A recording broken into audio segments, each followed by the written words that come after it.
isang batak.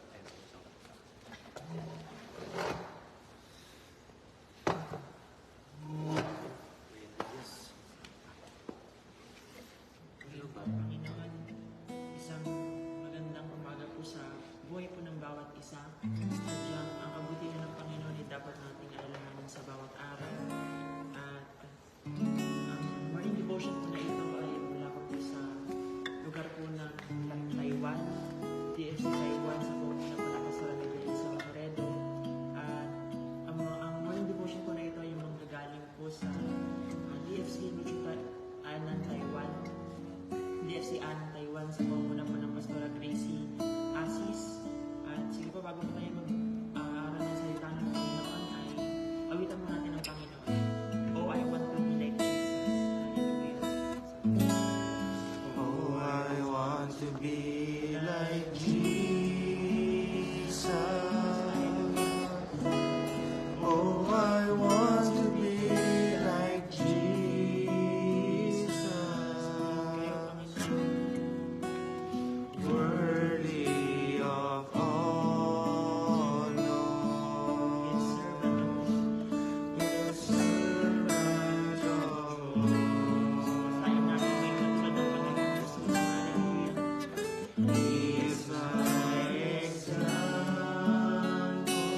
lumago sa inyong kalooban, lumago sa inyong mga salita. Purihin kayo, Panginoon, dakilan ang inyong mabuting pangalan sa pangalan ng Panginoong Jesus. Amen. Napakabuti ng ating Diyos. Sige po, tayo na po'y mag-umpisa na po sa pag-aaral ng salita ng Panginoon sa pamumuno po ng ating kapatid, Brother Jerry Duman. Hallelujah.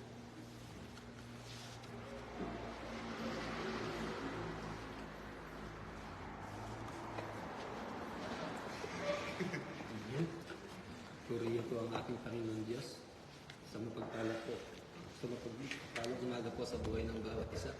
Sa napakabuting bagay po na bago magsimula ang ating araw ay makapag-aral po tayo ng salita ng ating Panginoon.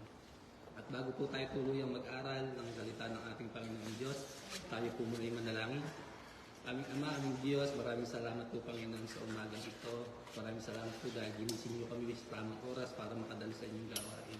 Salamat po Ama sa buhay at kalakasan na patuloy niyong kaloob sa aming Panginoon.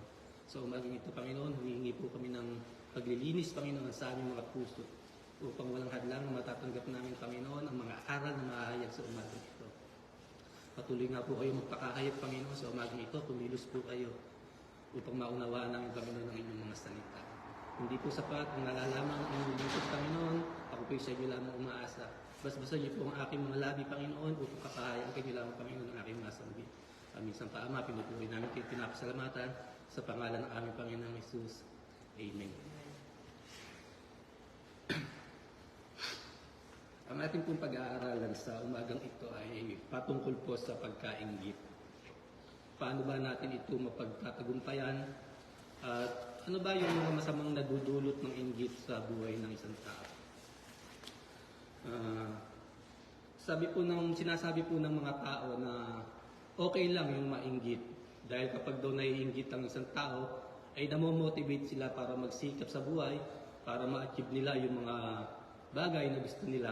Pero kabaliktaran po ito dahil sinasabi po sa Kawikaan, chapter 14, verse 30, kung meron po kayong mga banal na kasulatan, isamahan niyo po ako yung magbubukasan. Sabi po sa Kawikaan, chapter 14, verse 30, ang payapang isipan ay nagpapalusog ng katawan, ngunit ang pagkainggit ay tulad ng kanser sa buto. Yun po.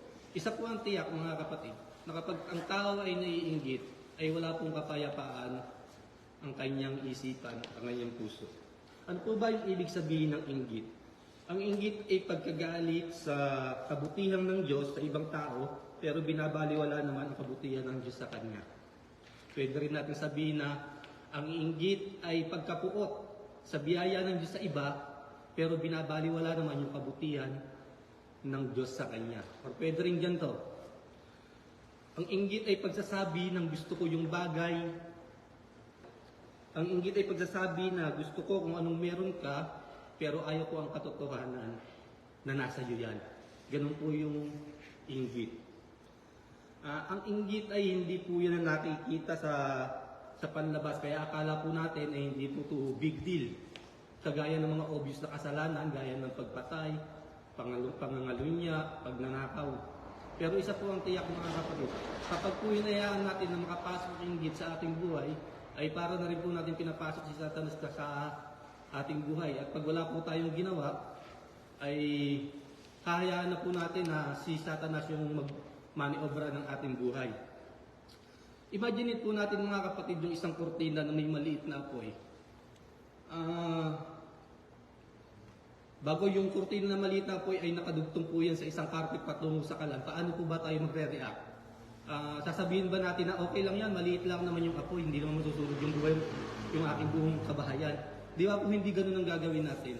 Ang gagawin natin ay kukuha tayo ng isang bagay na pwede natin gamitin para patayin yung apoy. Dahil kung wala po tayong gagawin, ay po pwede po itong sumunog sa buong kabahayan. Ganun din po tayong mga tao, mga kapatid. Kung ang inggit ay hahayaan po natin na maghari sa ating puso, ay po pwede po itong sumunog sa ating puso at sa ating buong pagkatao. Kung wala po tayong gagawin. at kapag po wala tayong ginawa, ay po pwede na po tayong hayaan na kapag nanatili po tayo sa masamang kaisipan, ay hahayaan na po tayo ng Diyos sa mga bagay na gusto nating gawin. Sabi po sa Roma, chapter 1, verse 28 to 31, samahan niyo po ako mapagbukas. Ang sabi po dyan, at dahil sa ayaw talaga nilang kilalanin ang Diyos, Hinayaan niya sila sa kanilang kaisipang hindi makapili ng tama. Kaya ginagawa nila ang mga bagay na hindi nararapat. Ano po? Ito po yung nakakatakot mga kapatid. Na kapag hinayaan na tayo ng Panginoon na gawin natin yung mga bagay na gusto natin. Tandaan po natin mga kapatid, tayo po'y binigyan ng Panginoon ng free will kung saan natin gusto, kung sa mabuti o masama. At alam po natin ang mga consequences pagka sa ang pinili po natin ay masama. Ito po ay walang hanggang paghihirap sa apoy po ng impyerno. Ano po ba yung mga kasalanan ng kasama ng pagkainggit? Ituloy lamang po natin yung pagbasa sa verse 29. Ang sabi po, naging alipin sila ng lahat ng uri ng kasamaan, kalikuan, kasakiman at masasamang hangarin. Sila'y mainggitin, mamamatay tao, mapanggulo, mandaraya at lagi nag-iisip ng masama sa kanilang kapwa. Sila'y mga chismoso at chismosa, 30. At mapanirang puri, napuput sila sa Diyos, mga walang galang at mapagmataas. Nagaanap sila ng magagawang masama at suwail sa mga magulang. Amen po. Na-realize ko na kaya naging mainggitin ng mga tao ay dahil sa iniisip nilang self-worth. Ay base sa ari-arian, accomplishment ng isang tao. Kapag nakikita mo na ang isang tao ay nauunahan ka, doon na po pumapasok yung pagkainggit, no? O kasi ang tingin mo sa sarili mo ay mas bababa ka at yung taong meron ay mas mataas. No, mali po yun mga kapatid kasi ang tunay na value po natin ay yung hindi po nasa panlabas, kundi yung ang value po natin ay yung nasa loob, yung nakikita po ng Diyos at hindi yung nakikita ng tao. Ano po ba yung mga dahilan, yung mga masasamang naidudulot sa atin ng inggit? Number 1 po, envy causes conflicts. Ang pagkainggit ay pinagmumulan ng gulo. Sabi po sa Santiago chapter 4 verse 1, ano ba ang pinagmumula ng pag-aaway at alitan nyo? Hindi ba't ang mga masasamang kagustuhan na naglalaban-laban sa puso nyo? Kapag meron tayo na kagustuhan na kung anong meron ng iba, ang tawag dito ay pagkainggit. At ang delikado dito mga kapatid ay kapag natrack tayo sa pagkainggit, ay ninanasa natin na mapasama yung ibang tao para mapabuti ka. Ang pagkainggit ay nagresulta sa mga galit na pananalita, padabog na aksyon, pagsasalita ng patalikod sa ibang tao, pagchichismis, paninirang puri. Ang inggit ay pwedeng sumira ng isang pamilya. Ang inggit ay pwedeng sumira ng magkapatid. Ang inggit ay pwedeng sumira ng magkaibigan patungo sa pagiging mortal na magkaaway. Ang inggit ay pwede rin pong sumira ng church o ng isang komunidad. Ganun po kapoisonous ang inggit mga kapatid. Sa Biblia mga kapatid, ay mababasa natin kung paano sumira ng relasyon ng mga tao ang inggit. Nung pasimula pa lamang ay dahil sa labis na pagkainggit ni Cain kay Abel, ay nagresulta ito ng pagpatay ni Cain kay Abel. Ganon din mga kapatid, dahil sa inggit din, ay inggit din yung pinagmula ng kaguluhan sa pagitan ni Joseph at ng kanyang mga kapatid. Inggit din ang dahilan kung bakit nagrebelyon ang mga kapatid ni Moises, ni Aaron at si Miriam. Ganon din mga kapatid, inggit din ang dahilan kung bakit gustong patayin ni Hari Saul si David. Sa New Testament, ang isang halimbawa ng inggit ay ang mga Pariseyo. Paano po nangyari yon? Ang mga Pariseyo ay tagapagturo ng salita ng Diyos. Opo mga kapatid, dahil po sa matinding pagkainggit ng mga Pariseyo, ay napagpasyahan po ng mga Pariseyo na patayin ang Panginoong Jesucristo. Bakit sila naiinggit? Kasi yung dati nilang mga tagasunod ay sumusunod na sa Panginoong Jesucristo, hindi na po sa kanila. At ang sabi po sa talata ay ganito sa Mateo chapter 27 verse 18. Alam ni Pilato na pagkainggit ang nagtulak sa pamunuan ng mga Hudyo, kaya din nila Hudyo na dalhin sa kanya si Jesus. Amen. Kahit po si Pilato ay alam na naiinggit yung mga Pariseyo o mga Hudyo, dahil yung mga tagasunod ng mga Pariseyo ay nagsunuran na sa Panginoong Jesus. Number 2, envy leads to other sin. Ang inggit ang magbubulid sa atin sa mas marami pang kasalanan. Sasabi sa Santiago chapter 3 verse 16, sapagkat kung saan umiiral ang pagkainggit at pagkamasarili ay naroroon din ang kaguluhan at lahat ng uri ng kasamaan. Sabi sa talata mga kapatid, kung hinahayaan natin na mangibabaw sa atin ang inggit, kasabay noon ay paghaharian din tayo ng kaguluhan at masasamang gawain. Tandaan natin mga kapatid, ang inggit ay magbubulid sa tao na magsinungaling, magchismis, no? Maging hypocrite, mapanirang puri, magagalitin at napopuot sa kapwa. Number 3, envy makes you miserable. Gagawin nito miserable ang ating buhay. Aalis nito ang ating kaligayahan.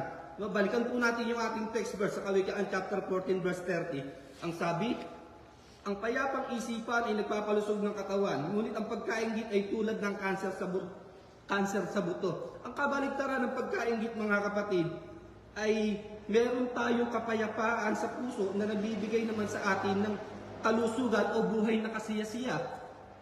Pero yung pagkainggit ay kanser na sisira sa atin dahil ito po ay tulad ng kanser sa buto. Number 4, envy is a roadblock to love. Ano po? Ang inggit ang ahadlang sa pagmamahal. Bakit? Kasi yung pagmamahal ay nagmamahal tayo sa biyaya o grace. No?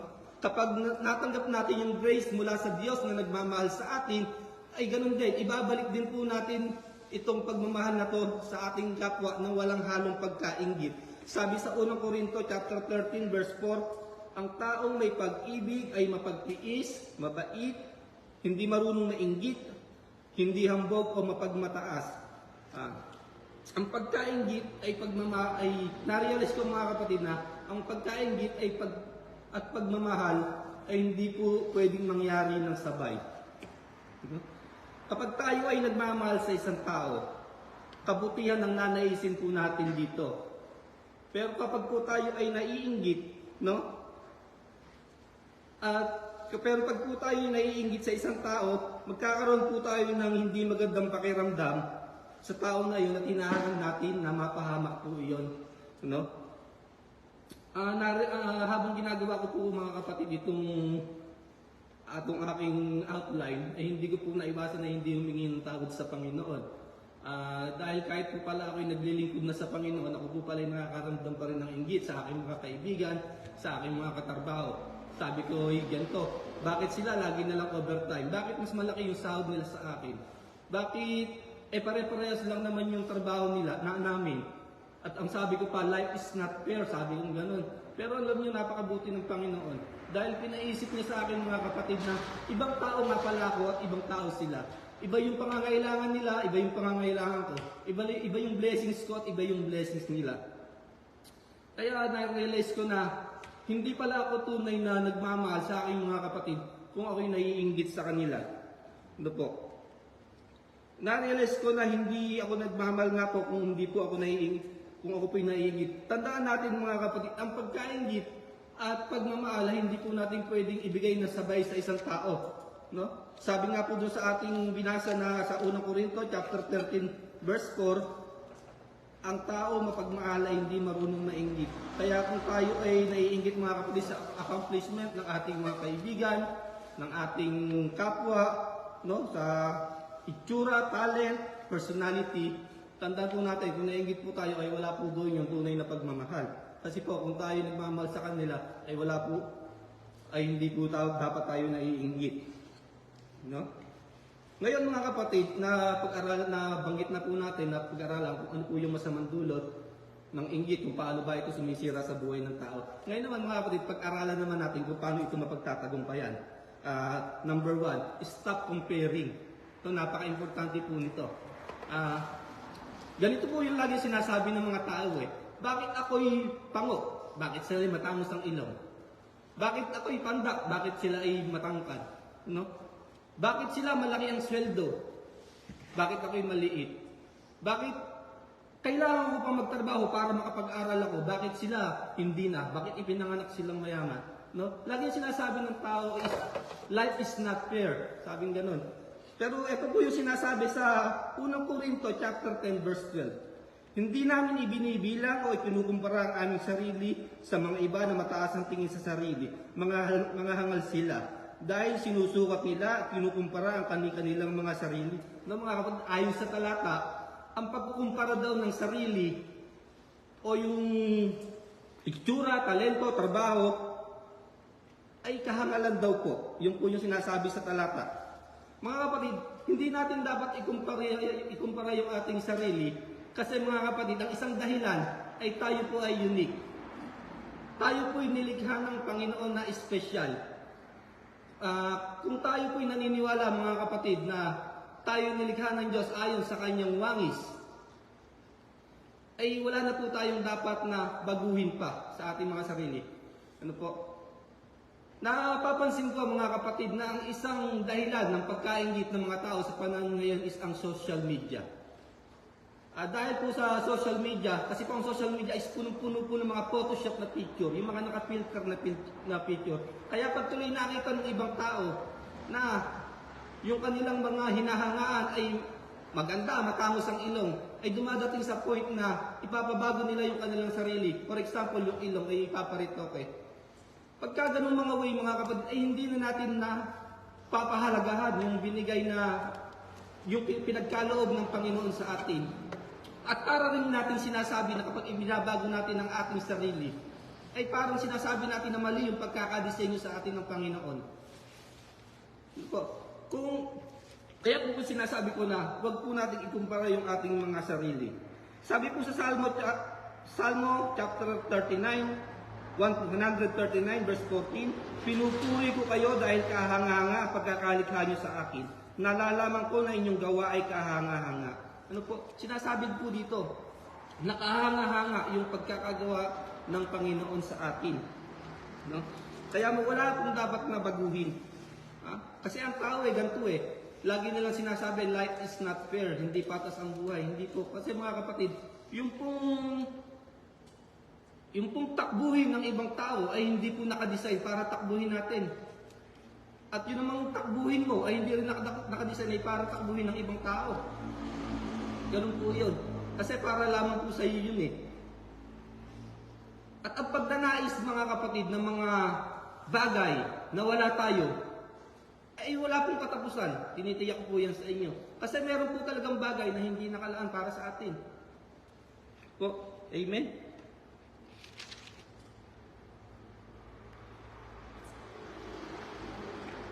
Sa Roma chapter 12 verse 15, ang sinasabi po dito, makigalak kayo sa mga nagagalak at makiramay kayo sa mga naghihinagpis. No? Na-realize ko mga kapatid na madali lang mo kung makigalak. Lalo na po kung yung tao ay down na down. Pero ang mahirap po dito ay yung what I mean to say is madali lang naman po makiramay pagka yung naghihinagpis yung tao pag down na down sila. Pero ang mahirap po is yung makigalak. Kasi po ganito ang problema. Natatakot po tayo na makigalak sa mga tao, lalo na pag sila'y masaya, yung nagtatagumpay sila. Kasi ganito po yung sinasabi ng tao, naku, mauungusan na naman nila ako, mauunahan na naman nila ako. Ganun po yung sinasabi ng mga tao. Yung po yung mga sinasabi ko na stop comparing. No? Dahil ang takbuhin nga po ng iba ay hindi ibinigay, ay hindi i-design para takbuhin natin. Na-realize yung mga kapatid na ang inggit ay lumalabas kapag pareho kayo ng interest ng taong kinaiinggitan mo. No? Kaya yun nga po, simulan po natin makigalak sa kasiyahan ng iba dahil kung patuloy tayo magkukumpara at maiinggit, ay mawawalan tayo ng sarili nating kagalakan. Iikot na lang ang ating buhay sa taong kinaiinggitan natin. No po? At kapag ang isang tao ay naiinggit, ay bulag na po ito. Pag po ang isang tao ay naiinggit, bulag na po. Wala na po itong nakikita, kundi masasama na lamang. Chismis dito, chismis doon. Mas maigi pa nga po sa sa hukuman. Pwedeng yung isang criminal pwede niyang ipagtanggol yung kanyang sarili, pwede niyang depensahan.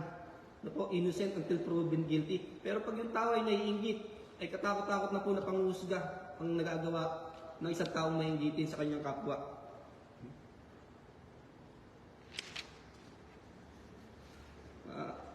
Na-realize ko pa mga kapatid na ang pagkainggit ay base sa maling paniniwala. Ganito po Sabi, kailangan ko ng mas marami para ako'y sumaya. Kailangan ko magkaroon ng mga bagay na wala ko para ako'y sumaya. At dahil sa paniniwalang ito, nagsisimula tayong mag-focus sa ibang tao na meron ng mga bagay na wala ka, na wala sa iyo. No? Ganito po yung sinasabi nila. Kung deserve nila ang mga bagay na yon, dapat deserve ko din. Parang sobrang mali po yun. Ano yung kahit hindi mo na kailangan, deserve mo pa rin. Na-realize ko mga kapatid, ang Panginoon Diyos ay nagbibigay ayon sa ating mga pangangailangan. At hindi lamang, at hindi sa kagustuhan natin. Hindi natin alam mga kapatid, baka yung kinainggitan natin sa kapwa ay yung pa pala yung ikakasama natin. Ano po? Amen? Sabi po sa mga ngaral, chapter 6 verse 9, kaya mas mabuting masihan ka sa mga bagay na mayroon ka kaysa maghahangad ng mga bagay na wala sa iyo. No? So sinasabi na huwag tayong mag-focus sa mga bagay na wala tayo. Sa halip, bilangin natin at ipagpasalamat sa Diyos ang mga bagay na meron tayo. Kapag ginawa natin ito, magkakaroon tayo ng Diyos sa ating puso at mapagtatagumpayan natin yung inggit. No? Amen. Sa Santiago chapter 1 verse 17, lahat ng mabubuti at angkop na kaloob ay nanggagaling sa Diyos na siyang lumikha ng mga bagay sa langit na nagbibigay liwanag. At kahit pabago-bago at paiba-ibang anyo ng anino ng mga ito, ang Diyos ay hindi nagbabago. Na-realize ko mga kapatid na-realize ko na ang pagbibigay ng Diyos ay base sa, hindi nga po base sa gusto natin, kundi po base sa mga pangangailangan natin. No? Sa number 2 na po ako. Number 2 po is keep trusting God. No? Kapag naiinggit ang isang tao ay hindi ang kinaiinggitan niya yung kinakalaban niya. Ano po? Kundi ang Diyos. Bakit? Dahil nagdududa siya sa Diyos, nagdududa siya sa kabutihan ng Diyos sa kanya. Iniisip niya na mabuti lang ang Diyos sa iba at hindi sa kanya. Inaakusahan niya ang Diyos na hindi fair at makatarungan. Iniisip niya na mahal ng Diyos ang iba kaysa sa kanya. Iniisip niya na may favoritism ng Diyos. Sa madaling salita, ang taong nainggitin ay hindi po talaga nagtitiwala sa Diyos. Ano po? Ganito po yung payo ni David sa Salmo chapter 37 verse 7. Pumanatag ka sa piling ng Panginoon at matiyagang maghintay sa gagawin niya. Huwag mong kainggitan ng masama na gumiginawa kahit pa magtugumpay ang masamang plano nila. Marahil mga kapatid, ng mga pagkakataong ito, si David ay nasa kuweba, nagtatago dahil gusto siyang patayin ni Haring Saul. At si Haring Saul naman, at ang mga alagad dito ay nasa palasyo, na maganda yung kalagayan. Pero ang ginawa ni David ay matyaga siya naghintay sa gagawin ng Panginoon. No? To make the long story short, ay ganoon na nga po ang nangyari. Dumating ang pagkakataon na si Haring Saul ay namatay at si David po yung sumunod na naging hari ng bansang Israel. Ganun po yung dapat natin gawin, no? Number 3, pray for the person you envy. Paano, no? Ipagpasalamat natin sa Diyos yung tagumpay ng taong pinaiinggit natin, no? Pangalawa, hilingin natin sa Diyos na lalo pa siyang pagpalain. Yung hindi tayo titigil sa pananalangin na kahit na sobrang tagumpay na siya. Hindi natin hihilingin sa Diyos na ganito, yung parang ganito yung sinasabi natin na Lord, tama na. Sobra-sobra na yung tagumpay na ibinibigay niyo sa Kanya. Ako naman, lalo niya lang ako mapag-iiwanan. Ganun po eh. Hindi po dapat ganun. Kahit nagtatagumpay na yung taong kinaiingitan natin, ay dapat tuloy-tuloy po natin siyang panalangin. Number 3, magpakaligaya tayo sa mga kaloob ng Diyos sa taong kinaiingitan natin. No? Maaaring ang kinaiingitan natin sa ating kapwa ay hindi material na bagay, kundi magandang katangian tulad ng talino, kagandahan, galing sa pagsasalita, o kaya ay meron siyang spiritual gift na gusto mo na wala sa iyo. Pwede naman natin itong i-enjoy kahit wala po sa atin, no? Di, alimbawa, yung kinaiingitan mo is magaling kumanta. Pwede ka naman makipellowship. Kung ang kinaiingitan mo yung magaling magsalita, pwede kang sumama sa kanya sa pangangaral upang matuto ka rin. Hindi po ba?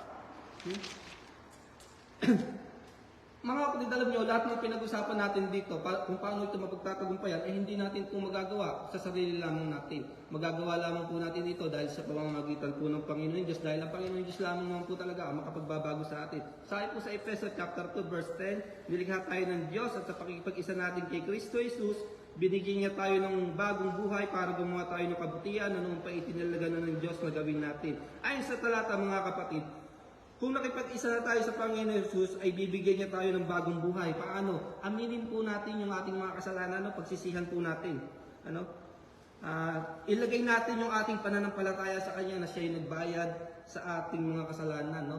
At bago po ako magtapos mga kapatid, ay nais ko pong iwanan sa inyo ito. Sabi po ni Jerry Bridges, the cure for the sin of envy and jealousy is to find our contentment to God.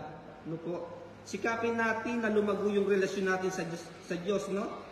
Sa Kanya tayo magpakaligaya. Lord, salamat sa pagmamahal mo sa akin. Salamat dahil ikaw lang ay sapat na. Kahit wala ako ng mga bagay na ito, ay maligaya ako dahil lumalago ang aking relasyon sa iyo.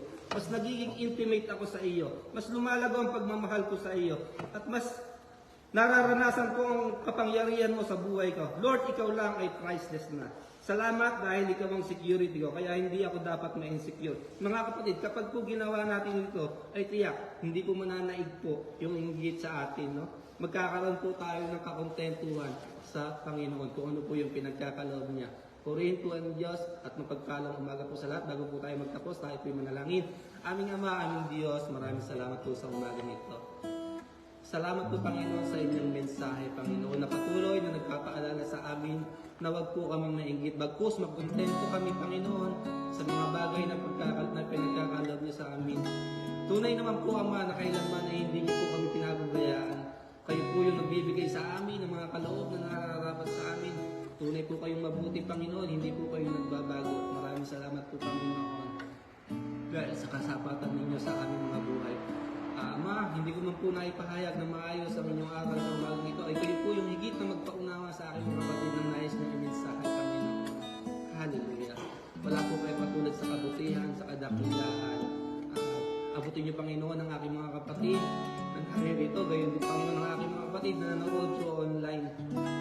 At masimulan namin ang aming buhay, Panginoon, na dala-dala namin ang inyong salita. Hallelujah.